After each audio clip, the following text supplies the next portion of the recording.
All right, good morning. Really cool to have you all here. I see some people that I've seen before, some people I know from earlier times, and some of you I don't know at all. But to all of you, welcome, Happy New Year, and I'm really glad to have you here. Chem 222, Dr. Michael Russell, if you're thinking it's in their class and stuff, if you need to leave, I totally understand. Make sure that you're on the right place. How this class will work is that on Fridays from 1:10 to 5, that'll be our main time for taking care of business. And this week, that will include like going over the syllabus, how the class works, and stuff like that. So I won't say too much right now about that. I do have a couple of announcements though. Number one is that if you have a chance, please get the Chemistry 222 companion, all right? Clifford has one down here.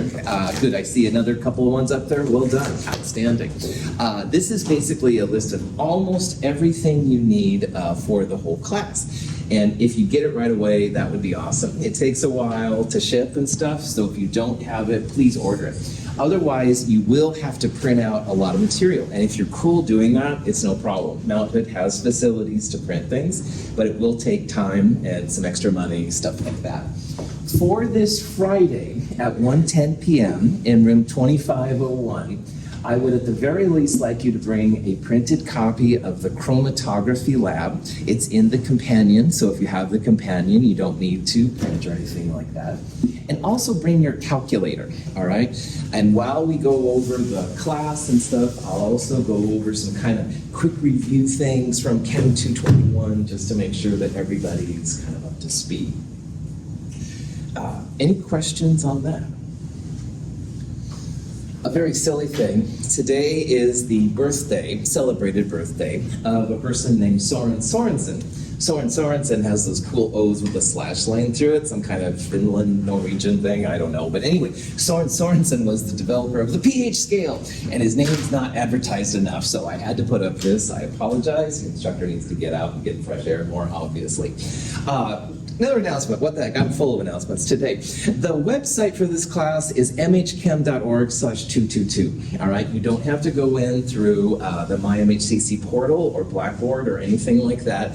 You can just put it right in there with your phones or your computers or your iPads or whatever. And I encourage you to check it out, all right? You never will have to go there, but it is kind of helpful sometimes for sending things in. So a normal week in this class, we'll have lectures Monday, Wednesday, Friday in this room, all right, 9 to 9:50. I say 10 o'clock there because that's what they do. But anyway, you can see up here, I have this weird tripod with a phone on it. I record these lectures and I'll post them to YouTube, usually by noonish the same day, sometimes a little bit later, depending on how busy I get. And you're welcome to go back and check those out. And that's always possible. The notes I am using are also in the companion. So you can go right to those sections and just write your notes next to the pictures of the slides. You won't have to like write down all the materials and stuff that I'll be talking about. So this companion is pretty cool, like I said, and if you don't have it, I encourage you to order it as soon as possible. The big thing though for this class, like I said, will be the labs, and those are Fridays at 1:10 to 5 o'clock. If you're absent from lecture, it's really not a big deal to me. But if you're absent from lab, that is a big deal. So I want you to let me know. We'll figure out a way to make up that stuff.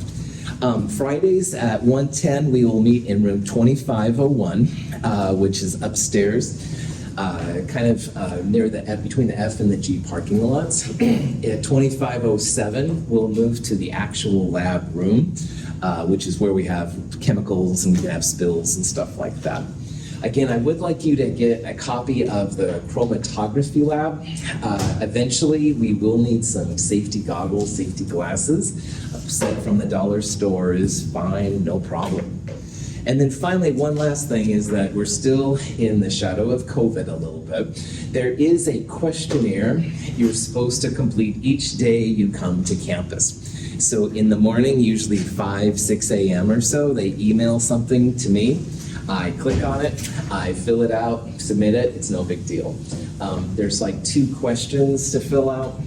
It's something that they say is really important. I won't be checking if you actually fill the questionnaire out, but it is something that you're supposed to do. So I do encourage you to check it out. Masks are optional. You can do it if you'd like to. And again, Friday at 1:10, we'll go over more about what the class is like. We'll pass out the syllabus, talk about what schedules are due. As long as you bring a copy of the chromatography lab and your calculator this Friday, you're good to go. I do encourage you to check your Saints email. All right, I sent out a thing yesterday. Some of you have seen it, but if you haven't, double check that. Read it through carefully.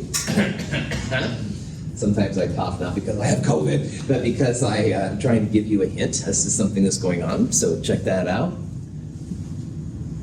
Any questions? Any of this kind of stuff? Yeah. Can you repeat what you just said for us to check out? Get the chromatography lab, bring your calculator on Friday, and check your Saints email. Yeah, your official Mount Hood stuff. Questions? All right. I'm really glad to have you here. Some of you were with Dr. Whitman last term, and all of you welcome. Some of you are with me and from other places. If you have questions on things, let me know. And again, remember that these notes will all be in the companion, so you can check them out. All right.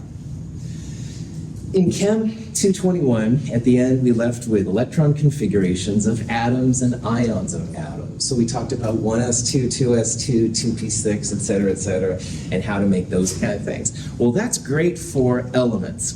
But now we're going to take our electron configurations of elements and put them together and figure out how compounds are formed. Now, a compound is nothing more than some of the elements mixed together in definite ratios. So let's do a little review. My periodic table, greatest cheat sheet ever made, is a list of the elements, all right? And I like to think about them as like letters of the alphabet. So the English alphabet has 26 letters, A through Z, blah, blah, blah. And letters are cool. However, the real power of the English language comes not really from the letters, but the words that they're made from. So I am obviously communicating through you with more or less words and stuff. Well, compounds are equivalent in chemistry. All right, elements are cool. Woohoo, hydrogen burns. Sodium and water. Chlorine on the battlefield, not good. But anyway, most of the time elements are kind of whatever. But it's the compounds which are more exciting. So these are just some examples of compounds. Woohoo, cocaine, just say no, kids. Caffeine, my favorite, can you tell? Water, we all need to drink, boron, trifluoride, ammonia, blah, blah, blah. So we're gonna start focusing on how compounds are put together. And this is a really interesting field. Now remember that all of these compounds are super small, all right? And that they were able to develop this list and these rules to make these things is pretty fantastic. Notice for a second just the different design of these compounds. Like here's a triangle for water, and here's kind of a flat thing for boron trifluoride. This one looks kind of pyramidal. These guys are all over the place, all right? This is something we'll be talking about, like why these things take on these different structures as we go through the area. So some questions you might think about from this last section is, how are these compounds held together, all right? Is it just, spit and paper mache glue or something? Or is it something where, of course, it's more exciting than that. But the question is, how are they held together? We'll talk about that. Why do we see these weird angles? We'll talk about that too. The structure, can you predict it? You bet. They make a new compound, you can tell a lot of information based using these rules on what your new compound's gonna be like. We'll see how these compounds relate to the chemical and physical properties of the compounds, like some things are really high boiling points and some are low. These are the kind of things we'll be looking at in this first couple sections. Now, in Chem 221, when you took it, there's basically two forms of chemical bonds. And when I talked about earlier how there's the glue that holds the atoms together, these are the types of glue that chemists use. And the one that was the focus of most of Chem 221 was ionic. Now, in an ionic bond, you have one element giving up electrons and one element accepting the electrons. You have true positive, negative centers, and this positive, negative center is pretty strong. So sodium chloride, the classic ionic example, very, very strong bonds. It takes about 800 degrees Celsius to melt sodium chloride to turn sodium chloride crystals into a liquid. Pretty powerful. However, for life, thankfully, there is an alternative which is called covalent bonding. Now, covalent bonding we mentioned in Chem 221, but we didn't talk about it that much. This is going to be the big focus of these first couple chapters. Now, in a covalent bond, you have electrons which are shared, all right? You don't have a true positive and a true negative center. You have a mixture of different things. And this is actually really cool for life, because life itself is dynamic, all right? You have to take in things and stuff. You have to have a lot of reactions happening. Covalent bonds are better. So ionic bonds are stronger, and you might think, ooh, that's the cool one. And it is a cool bonding, definitely. However, the covalent bonds are what's really important for life. You need things that are more flexible, able to move back and forth. Now, in reality, most bonds are somewhat in between. All right, in this class, I'll basically say how the nonmetals, more or less, are covalent. And by the way, let's have a review, because I can't remember even what I did a day ago at this point and for vacation. This blue line on this periodic table is called the metalloid line. And elements to the left of that are the metals. And elements to the upper right of that are basically the nonmetals. The things right on the line are arguably the metalloids. Hydrogen should be over here. So when we talk about covalent bonds, most of the time it's with these elements right here. Ionic bonds will involve one of the metals with the nonmetals. So these covalent bonds really don't use that much of the periodic table, but man, oh man, are they important, as we'll see. So most bonds have a little bit of covalent in them and or a little bit of ionic. Most of the metals will be more ionic. Most of the nonmetals will be more covalent, but they will kind of mix around. And if that wasn't frustrating enough, there's also what's called metallic bonding. Pure metals, which have their own special kind of bonding. They have a sea of electrons over the cations. We'll talk about this briefly in a future chapter. It's basically, though, for pure magnesium and pure mercury and pure aluminum, stuff like that. And thanks to chemists who are constantly pushing the bounds of all knowledge known, there's also now what they call metavalent bonding. Now, we're not going to talk about metavalent bonding, but I wanted to show you how chemistry is constantly evolving. Metavalent bonding is a new term used for metalloid bonding. So those elements which are right on that metalloid line apparently have their own form of bonding. This is brand new. This is a little bit beyond where we need to go right now. We're going to focus mostly on the ionic versus covalent part, because that's most of chemistry. But do realize how, man, this is a dynamic field, always changing, stuff like that. Any questions? Here's just some examples. This is covalent bonding, this is ionic bonding, and metallic. Now again, metallic we will talk about later, but it's mostly, again, just for metals and alloys of metal. An alloy is like a mixture, so like copper and zinc together, or copper, tin, something like that. Covalent, again, is nonmetals and nonmetals, sometimes metalloids. Ionic is almost always metals with nonmetals. And in an ionic compound, you have true positive, negative centers. Electrons are transferred one from the other. Redox, if that name reminds you of anything from Chem 221. On the other hand, covalent, which will be the big part of Chem 222 here at first, covalent, all the electrons are shared. Do metals ever have covalent bonds, Dr. Russell? Oh, student in the back, you're so observant. Yes, metals, this is my dumb way of saying, anyway.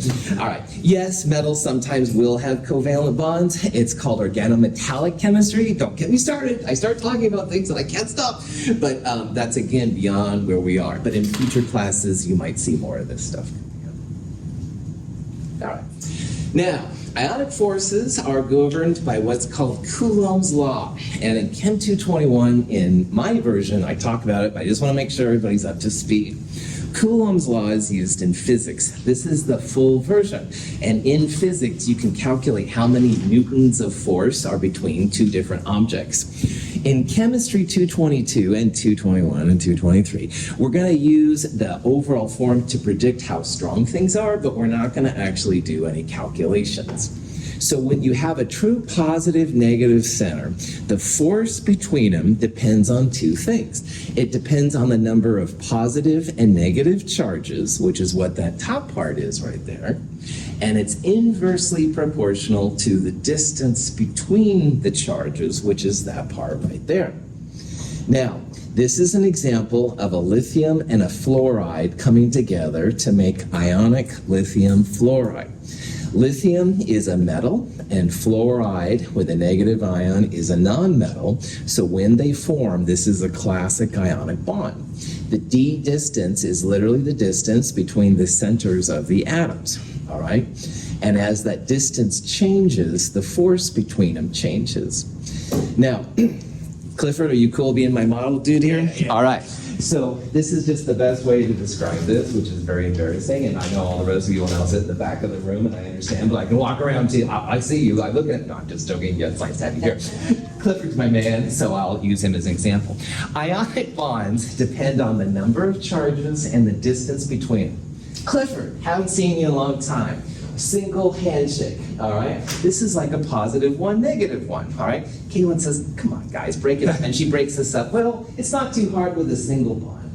But Clifford, I haven't seen you in a long time. Oh, double handshake, man. Caitlin comes up. Well, she's strong, so she can't push us apart, but it's going to take extra energy and stuff to do it. Now, I haven't seen G for a long time. If I had a third hand, and I know what you're thinking, yeah, we could do a triple handshake, right? And it would be even harder to break up, all right? So that's the first part. That's the top part here.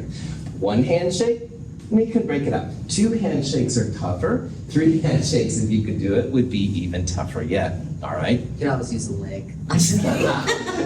One time people said, oh, you should just do a bear hug, but that gets into people's personal space, and it was COVID, so I get there. Okay, prophet.com, which means I need to shut up, basically, and get back to lectures. Questions on that? Good.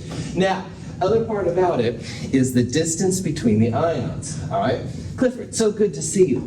Oh, Jesus, I got a question for you. Okay, Clifford, I'm so glad to see you. Oh, Clifford, There comes a point where I can no longer shake his hand because I don't have the length of arm to do it, all right?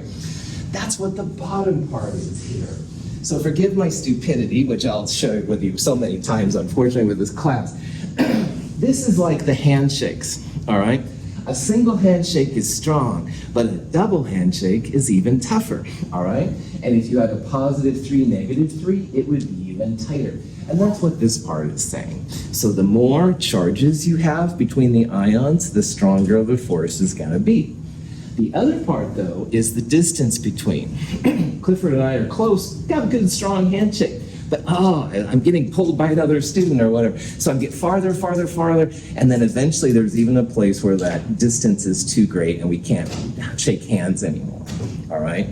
So for ionic bonds, positive 1, negative 1 strong, positive 2, negative 2 even stronger, all right? And the distance between them, as the distance between the ions gets bigger and bigger, the force between them gets weaker and weaker. In Chem 221, at the very end, there was a periodic trend for size. And again, everybody does this a little bit differently. But sizes of ions and atoms generally get bigger as you go left and down. So for example, sodium and potassium would be right. Oh, by the way, francium would be down here, and hydrogen would be here, and helium here, and radon here, roughly. So potassium is a little lower on the periodic table than sodium. Potassium would be bigger, both as an ion and as an atom. So potassium is bigger, harder to hold on to Clifford than sodium is, and lithium would be even smaller, easier to get to. So that's a very cheesy way of describing what this is all about. We won't calculate the force in newtons, that's for physics, but we can use these ideas of handshakes and the distance between the atoms to figure out how strong bonds are. Any questions? Sweet. So 3 distinct. Go ahead. So the size of what increases as you go left and down? The sizes of atoms and ions. So as you go left and down, the atoms get bigger, both as charged species and as regular ones. So like in group 1A over here, sodium is Na, potassium's this one. Potassium would be bigger than sodium because it's more down, all right? Potassium is also bigger than calcium because potassium is more to the left. So the biggest atom should be francium, the lower left, and the smallest one should be the upper right, which is helium. And that's just a rough trend, all right? It's always better to look these things up in Google, but since Google is not always available, it's nice to have. Good question. Other questions? Okay.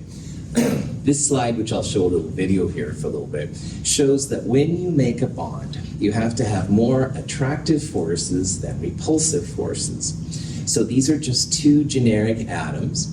The gray part is the electron cloud around that nucleus, and the dark circles are the nucleus where the protons and the neutrons hang out. Now, the attractive forces will always be between the nucleus of atom A and the negative electron cloud of atom B, and the same thing for the other two. But there's always repulsive forces too. Like forces repel. So positive and positive forces will try and get away. Negative and negative forces will try and get away. So it's amazing in some ways that if bonds form at all, because to make them happen, you have to overcome some pretty significant repulsive forces. So let me... Atoms have three distinct electrostatic interactions with each other. The electrons repel. Similarly, the nuclei repel each other. Finally, the electrons on each atom are attracted to the nucleus of the other atom. When this attractive force is greater than the combined repulsive forces, a chemical bond forms. So some bonds have more repulsive forces than attractive forces, and they just won't form, all right? No matter how much we want them to, they are stuck in where they are.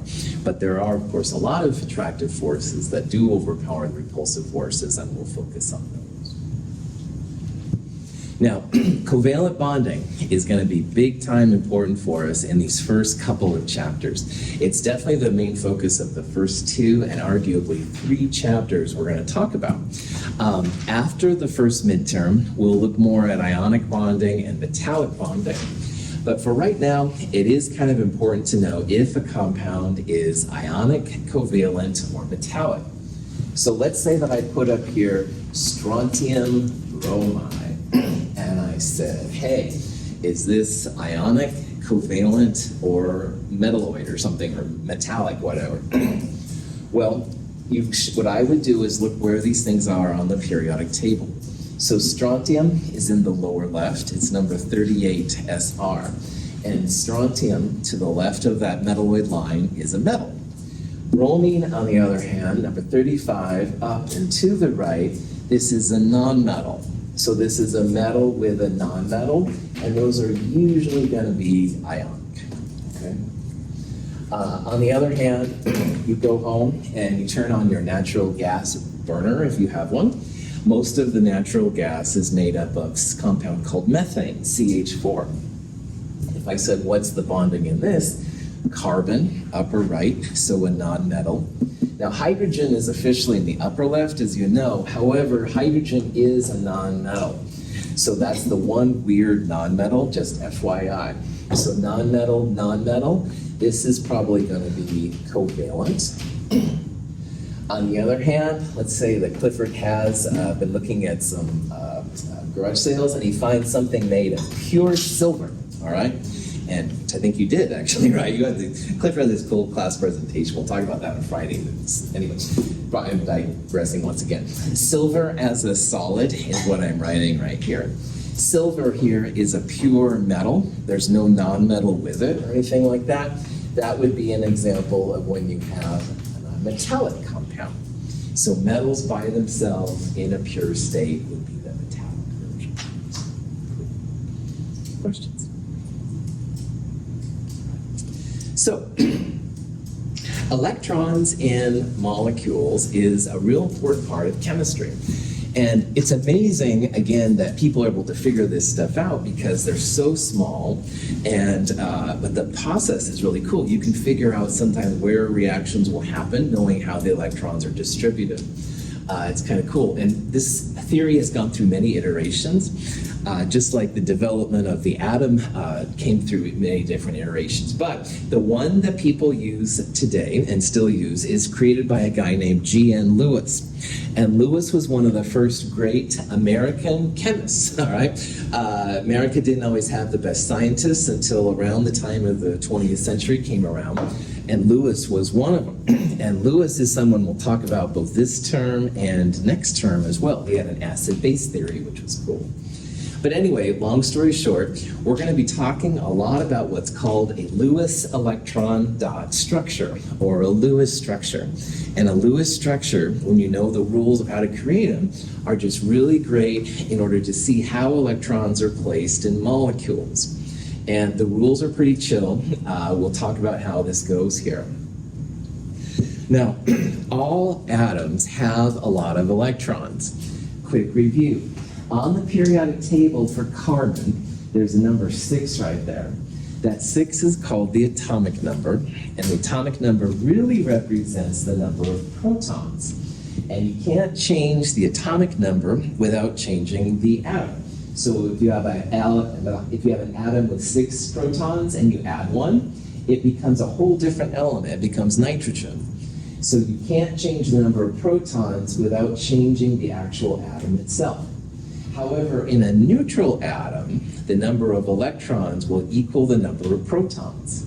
So 6 protons in carbon means that a neutral atom of carbon will also have 6 electrons. So that number does represent the electrons in a neutral atom. Sodium is a good example of an atom that likes to lose an electron to become sodium plus 1.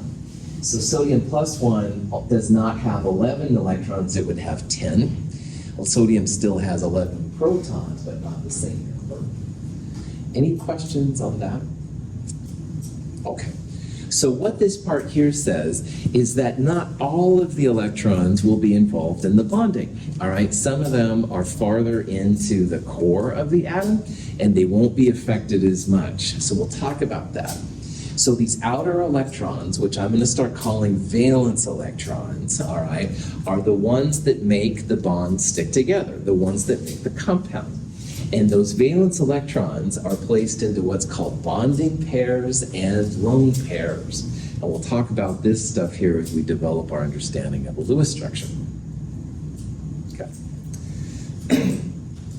Now, to further demonstrate what's all happening here, all right, hydrogen is number 1 on the periodic table, and it has 1 proton and 1 electron. Chlorine is number 17 on the periodic table, so that means it has 17 electrons. But not all of those electrons are involved in bonding. Clifford, let me look at your notes, make sure you're doing a good job. I can really check out Clifford because he's close to me, no problem. But she might be doing their own thing. Right? Maybe she's looking at the internet. No, actually, Chi, you're a good student. You might be doing that.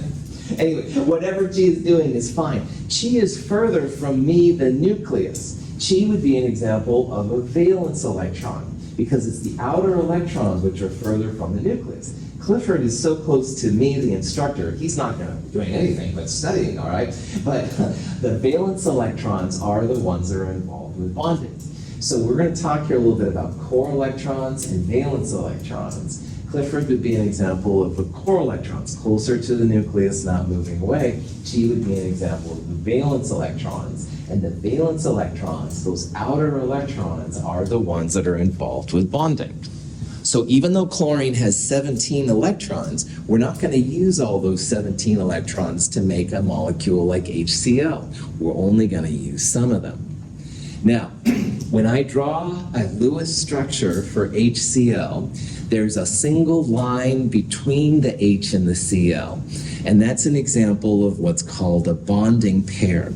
A bonding pair is 2 electrons made up of valence electrons. They're made up of electrons like Chi, not Clifford. All right, Clifford's too close to me. He can't do anything. But Chi can make bonds and stuff like that. No problem. So HCl is connected by this bonding pair. But chlorine also has 3 double dots around it. And you can see it's kind of like 12 o'clock, 6 o'clock, and in this case, 3 o'clock, whatever side you're on. Those electrons are called lone pairs. And lone pair electrons reside exclusively, in this case, on the chlorine. Now, hydrogen doesn't have any. Hydrogen doesn't have enough electrons to make that possible. But this thing right here is a Lewis structure for HCl. It shows a single bond between the H and the Cl and 3 lone pairs around chlorine. And after a while, we'll interpret this and see what kind of things we can do with it. Now, chlorine, as I said, had 17 electrons. Well, I only represent here 2, 4, 6, and this line is 2 electrons as well. There's only 8 electrons there. So most of the electrons are core, all right? They're deep in the nucleus. They're not going to make bonds with other atoms. It's only the outside ones that do it. And also notice that for many of these molecules, there are 3 lone pairs and 1 bonding pair, 4 pairs total. I'll come back to why that's important later on, but I'm kind of foreshadowing here something that's happening. Sometimes lone pairs are abbreviated LP. It is important that bonding pairs are lines and lone pairs are dots. All right, don't mix them up. I will mark you down. That is a pet peeve of mine and most chemists, all right? So the shared bonding pairs are lines and the lone pairs are always dots. We're going to be making lots of dots in this class. So. Any questions? The H and the Cl come together with like a head-to-head interaction of their orbitals. Now, I don't know what you remember from Chem 221, and you don't have to tell me, all right? But hydrogen was a 1s1 atom, and chlorine, with its 17 electrons, was 1s2, 2s2, 2p6, 3s2, 3p5. If what I said was like peanuts, wah, wah, wah, wah, and it doesn't make any sense, don't worry about it. But if you remember, all right, the hydrogen's 1s was like a big sphere, like a circle. And the 3p5 means that 3p, which is kind of like a figure 8, is this one right here. And it's that S and P overlap, which makes that line that we drew, all right? We don't usually formally write like circles and lines or put the dots like this. We'll usually use lines and stuff like that. But that's where these are coming from. This is a connection from Chem 221 to Chem 222. And honestly, it's not super important that that's super clear. But that's really where these are coming from. You have to have a single electron on each atom. They come together, they smash together. It's the overlap, it's that little region right in there, which is the actual bond. And we're going to call these head-to-head smashing the orbitals together bonds sigma bonds. This is a little Greek symbol for a sigma, all right? Sigma is probably the most common kind of bond in the things we're going to talk about. We'll talk about where these other electrons were in chlorine coming up, but if this means anything to you, awesome, and if it doesn't, just think about what you're going to do this weekend or something. Questions? Yes? So how much are like the orbitals and the nodes going to come into play with this, or are they not? Yeah, totally. A little bit, but it's not critical. And if you go along with these notes, you should have everything you need to take care of business. So, cool. I was telling Clifford earlier, most of my break was playing these silly Skyrim mods. it's my thing, all right? That eating pizza, you can't tell. But anyway, and drinking caffeine, let's be honest. But anyway, yeah, so if some of this stuff is a little rusty, dusty, we'll take the parts that are important down, dust them off, and have you good to go. So drop that back on. All right. Valence electrons, the outer electrons, the important ones for making bonds, all right, are the ones we're after. Now, the total electrons you can always get from the atomic number, the blue numbers on the periodic tables, assuming the atom's neutral, blah, blah, blah. So all of those electrons on those blue numbers up there are going to be split into core and valence, and we need to know how many valence electrons are possible. Now, here's a flashback for what she just asked about atomic configurations. And if you remember this, awesome. And if you don't, I promise it's not a big deal, all right? But boron was 1s2, 2s2, 2p1. If you count up the superscripts, that equals the atomic number, which in this case 5 for boron.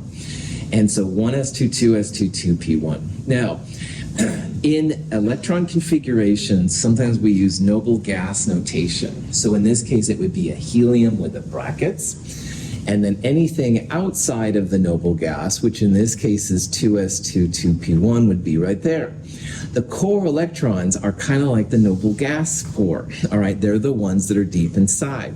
So Clifford earlier was the helium, all right, core in this example. He was so close to the nucleus that those electrons aren't going to be involved in bonding. And Chi was the 2s2, 2p1 in this case for boron. Those are the electrons that are further from the nucleus and they're more reactive. They're going to actually make things happen. So boron, with a total of 5 electrons, has 2 core and 3 valence electrons. And again, notice how this number equals core plus valence. Bromine, if you remember, was argon 3d10, 4s2, 4p5, which I'm sure you're excited about. The core electrons, anything with a lower n number, the higher n numbers, the 4s, are the valence. So bromine ends up having 7 valence electrons and 18 for argon plus 10, 28 core electrons. Now, figuring this out for every element in a compound would get really old after a while, trust me. So the quicker way by far is just that the number of valence electrons in an atom equals the group number. So on the periodic table, which we're using here, which is what I call the American version of the periodic table, has A's on the far right, A's on the far left, and B's in the middle. And if you use this version, everything in this column, which is bromine here, as well as chlorine I was talking about earlier, and fluorine and iodine, 7 valence electrons. And if you want to know the core electrons, for example, for fluorine, you can take the total electrons, which is that little blue number 9, subtract the valence electrons, which is the group number, 9 minus 7, fluorine would have 2 core electrons. And bromine here is 35, that's the total electrons, 7 valence electrons, because that's what the group number is, 35 minus 7, 28 core electrons. So this is by far the easiest way to find the number of valence electrons. You use those group numbers to figure it out. Nitrogen has 5. Everything in nitrogen's column would have 5 valence electrons. Same thing for oxygen, sulfur, selenium. They would all be 6 valence electrons. These are the electrons which are going to be important for us in building Lewis structures. Those are the electrons that are farther from the nucleus and more reactive to make things happen. Okay. This is the first question that I'm going to have, which is an iClicker question, all right? And iClickers are an optional purchase. They are not required. But I see several of them here, which is awesome. Clifford, do you mind holding yours up, man? Thanks.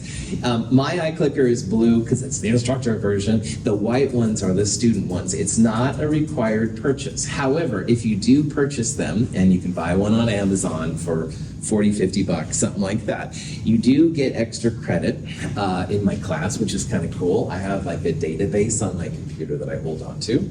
And it also hopefully makes the lectures a little bit more interesting. My bad jokes aside, I sometimes am struggling to make lectures interesting. So hopefully iClicker is kind of fun. It's like a quiz, like a questionnaire, you know, like a game show, I guess is the word I'm trying to look for. So every once in a while, I'll pop these iClicker questions up. It'll be a question with up to 5 answers. You just push the one that you want, all right? And I don't care if you get it right or wrong. I'll then talk about what the right answer is, And it's kind of cool, and you get extra credit. Woohoo! Now, you don't have to buy an iClicker. You can still participate in this process. You can just write down on a piece of paper what you think the answer is and move on from there, all right? But if you want, if it's something you want to do, absolutely, we'll use them in Chem 223 as well. But it is optional, it's whatever you want to do. Any questions? Okay. So here's the first iClicker question. How many valence electrons in phosphorus? All right, woohoo. So phosphorus, good. I see several of you looking at the periodic table, which is fantastic. So to answer this question, the number of valence electrons equals the group number, all right? So phosphorus is P, number 15. That's the total electrons, though. And for this problem, we want the group number, and you just literally go up to the top to the Roman numeral right there. This is obviously in group 5, all right? So that means then that phosphorus has 5 valence electrons. Woohoo! And again, if you want to change your answer, you put down the wrong answer, you want to change, fine. All right, I'm just trying to keep you engaged, I'll be honest. Cheesy instructor tricks 101. But this is kind of the purpose of the iClickers. But again, even if you want to just write it down on a piece of paper, that's cool too. It's a good way to test your knowledge, see how you're doing.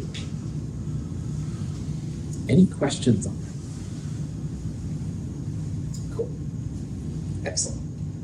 Okay, so now that we know about valence electrons, we can start to build the Lewis structures. And this is going to be a big focus of these first couple chapters in this class. First of all, you've got to know how to calculate the number of valence electrons. And remember, valence electrons just equals the group number for that atom. So phosphorus was 5, hydrogen is 1, etc., etc. Now, generally speaking, all right, for groups 1A through 4A, the number of bonding pairs equals the group number, all right? So here's an example of boron. Boron, if you look at it on the periodic table, boron is in group 3. And usually boron will have 3 bonding pairs around it, all right? That's a generalization. We're going to see exceptions, but generally boron will have 3. Carbon is in group 4A, and carbon will always have 4 bonds around it. Now, 5A through 7A, when they make a compound, generally speaking, the number of bonding pairs, the number of bonds around it, equals 8 minus the group number. So here's an example of nitrogen. Now, nitrogen on the periodic table is group 5. So to figure out the number of bonding pairs around nitrogen, 8 minus 5, nitrogen usually has 3 bonding pairs around it. This is a generalization, and yes, there are exceptions, but that's kind of the way that we'll go. And we'll talk about why that rule is more often right than not. Now, except for hydrogen, and certain atoms of the 3rd and higher periods, the bonding pairs plus lone pairs is always going to equal 4 around a central atom. And this is called the octet rule. Now, in Chem 104, 105, 106, Chem 151, this is a rule that's 100% of the time the case, all right? The octet rule is really powerful. And most compounds that are known follow the octet rule. In Chem 222, however, we're in the big kids class. Woohoo! So sometimes bonding pairs plus lone pairs will be greater than 4, and once in a while they'll even be less than 4. But more often than not, the octet rule is what dominates covalent bonds and Lewis structures. So we'll talk about what this all means here in a little bit. Any questions? Okay. Notice these numbers 15, 17, 14. The quote-unquote international version of the periodic table numbers from 1 over hydrogen to 18 over helium and neon. I don't encourage you to use it in this section at all. It's very confusing. But if you ever really want to use this, let me know and we'll figure out some rules to make this all possible. But again, I'm going to mostly use just the 1A through 8A. Okay, let's build a Lewis structure. Woohoo! Ammonia.